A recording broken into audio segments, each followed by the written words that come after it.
Este é o acceso da discordia. A Xunta de Galicia decidiu pintar hai uns días esta liña continua na PO 308. Un feito que obriga aos veciños que veñen de Pontevedra e que queren acceder ao centro de saúde de Anafáns a ter que desplazarse 300 metros a realizar o cambio de sentido. Sen embargo, esta decisión, que tiña como objetivo mellorar a seguridade viaria da zona, non fai máis que empeorala.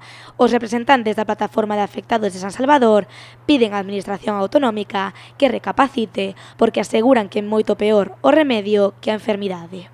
O pintarnos liña continua aquí na PO 308 nos obligan a desplazarnos sobre uns 200 metros aproximadamente, donde hai unha media luna, pero nos fai moi difícil salir, tanto polo tránsito de vehículos que van de Sanxenxo a Portonovo e viceversa, como polo trazado hai unha curva e a visibilidade é moi reducida, co cal creemos que é máis peligroso dar a volta aí que girar donde tiñamos antes a entrada.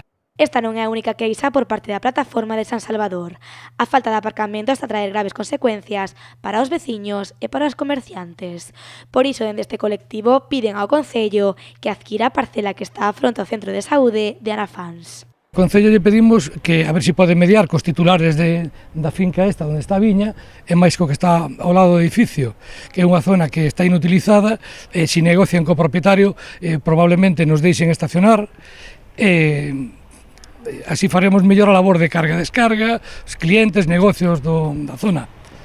Esta zona, que concretamente falei con el para ver si podría comprar o Concello, e me dixo que é unha zona edificable que lle sale moi cara. Entonces propoño que negocien co titular, porque aí edificar non creo que poidan polo trazado da vía, e a ver se pode negociar co dueño para que poidamos estacionar na zona.